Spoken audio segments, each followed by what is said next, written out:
welcome back to my channel. So today we're gonna make one of those really famous mirrors you've seen everywhere on TikTok, Pinterest, and everything. I think it's part of the very interesting, I don't know how to call the aesthetic of this interior design, but I fell in love with the pastel colors and very funky, interesting shapes of like decor stuff like mirror and all that. And today we're gonna make one of the items from that type of interior design. And it's a mirror that's been popular, and it's not the foam mirror. I have considered making that. I think everyone makes it because it's so easy to make, and I want to make something else. And the designer who made this mirror is Gustaf Westman. Is that how you say it? If I'm saying it wrong, please correct me. And I really wanted to buy one or buy a dupe or something similar. I haven't seen anyone making it, or I've seen some videos making it, but like they actually make it more legit with like wood, and like they actually cut it in shape with the wooden like wood, and I do not have the material to do that. I don't know, it's just too much work for me. So I decided to create my own with really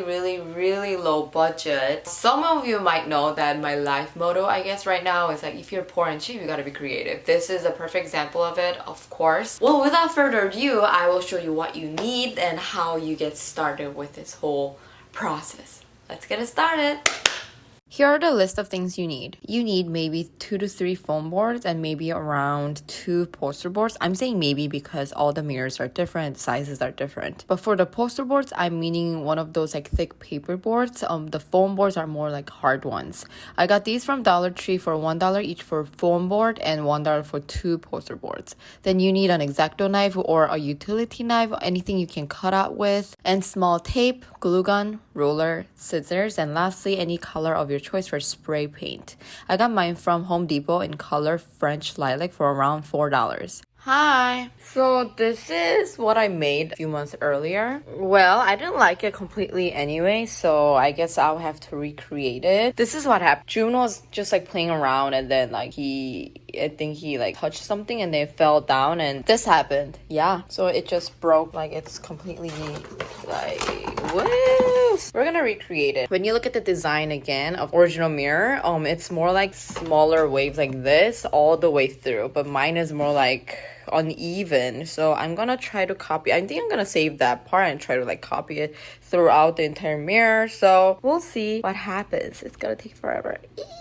First, I of course took down the old mirror cover. After I dismantled it, I saved the top part to use it as a guide to create new ones. Then I forgot to mention, but I also bought this table covers from Dollar Tree to cover my floor and create a space to make this mirror. I laid the foam boards on the floor first and started making the side part of the mirror first. I think I cut around 2 inches in width and cut out around 6 different strips so that I have enough. When using your mirror, just try to measure the side of the mirror and try to make a little bit more in length, so that even if you make a mistake, you still have more to use. Now it's time to make the curvy part of the mirror. I'm using the previous wavy shaped foam board I made, and I basically drew the waves so that tip of each wave is around 7 inches apart. The waves do not have to be perfect, and I just kind of winged it, but I made it somewhat similar, especially focus on how much apart the waves are. I continued to make the waves to match the length of the mirror, but I made sure the ends meet and continue the shape accordingly, like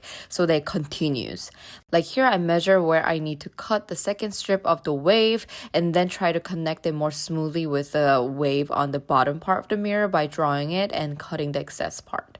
I used the wavy foam board I had on the left side and continued to use it on the right side to like use it as a guide to draw the guideline to where I should cut it. I recommend using a pencil since it is easy to erase, and when you spray paint on top of it, it's easier to hide, like it just disappears. After I was done cutting, I connected each section with a piece of tape so that I can kind of see the entire thing and see if the size matched the mirror.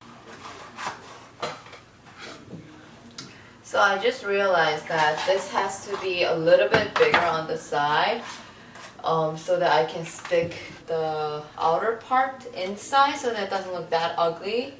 So I'll have to make new ones for this one, right? Yeah. So the bottom and top one has to be a little bit bigger. It has to be like 1 centimeter bigger for each side. Oh, by the way, hi. So when you guys are using your own mirror, make sure to, I think it's best to start with the top and bottom part. Try to measure it not up to exactly the same size as this one, but a little bit bigger so that you can kind of like use it as a cover, like you're putting it on top of this, so it has to be bigger. Do you get what I mean? I'm doing this so that I don't have to like to color the outside part on the actual mirror, because if I don't like it and later, like when the trend is over, like a year later or something like that, I want to actually use this mirror. Here's me remaking the top part. I just added 1 centimeter on each side and cut the foam board accordingly. Now that we have a perfect size, we're gonna attach all the pieces together. So first, I just connected each piece by using a piece of tape, and I folded like this and attached it in between each pieces so that they connected more stable together. Now we have to create the inside part of the wave. My mirror has a dent that kind of comes above the actual mirror, like here. So I need to create the inner part. If your mirror does not need this, you don't have to, but I feel like this makes it look more cleaner. So I cut around 1.5-inch strips from poster boards, which are easier to fold and make it into wavy shapes. I cut around 8 strips, but I think that was too many, so try to measure your own mirror first. After cutting them, I started shaping around the inner side of the wave and attaching it with regular tape. Small strips of tapes will do, but you need to make sure they're actually attached well by using many strips of tapes in the inner part of the wave like this. Even though it seems like it needs stronger attaching like glue or something to attach them, the tape actually works fine. You are now ready to attach the outer part of the mirror, which is the sides of the mirror. With the strips you cut earlier, just use the glue gun to attach it like this. Also, to ensure that they are attached well, I put more hot glue inside of the folds, like where the folds meet, and also on each corner or where each strip ends meet and needs to be attached to the next one.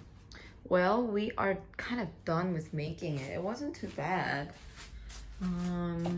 Yeah, I think I did way better job than the first one because I think that this part, I thought I needed like the glue gun, but you don't need glue gun. You just need a lot of tape. And then this is pretty okay. If you want to add a little bit of glue gun like inside, I think that's okay too. Let me show you how it looks like inside. Doesn't really matter, but I have a lot of tape here, as you can see. But other than that, I think it turned out so much better than the before one.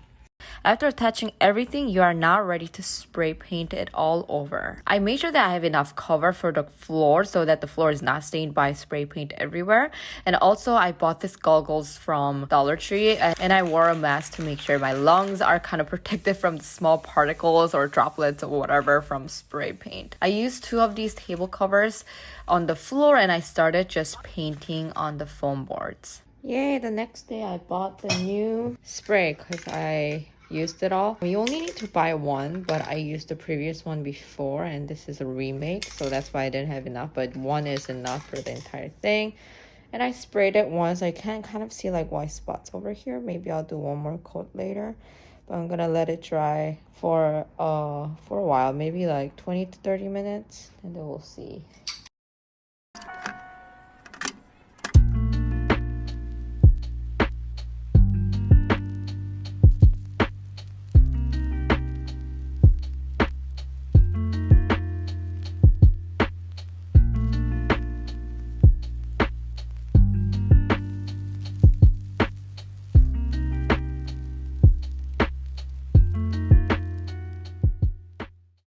So that's how I finished it, and I wanted to show you guys the real side of what it means to create something with really low budget. It's not perfect, but as you guys seen it in my clip, for like the aesthetic, it's not bad at all, and I think it's perfect for those of you guys who don't have enough money like me, or like me, like my personality is that I get tired of something super easily, and I feel like this type of very specific design and aesthetic, it's most likely that it's gonna be out of trend really fast. So I do not want to just like risk my money by purchasing. I mean, of course you want to support the real artist, but for me, I don't think I'm gonna have it for a long time, so that's why I used it. That's why I wanted to make it like a cover for an actual mirror I already have. If I don't like it anymore and when I move or something like that, I can just go back to the normal mirrors. I think that's the advantage of creating this type of mirror with this material. Hope you guys liked it and hope you guys found this tutorial actually inspiring and helpful. And if it did, please give a thumbs up and subscribe to my channel, of course. And let me know if you have any other suggestions for me, like for me to create for a home decor or any kind of DIY in the comment section down below. See you guys in my next video. Bye!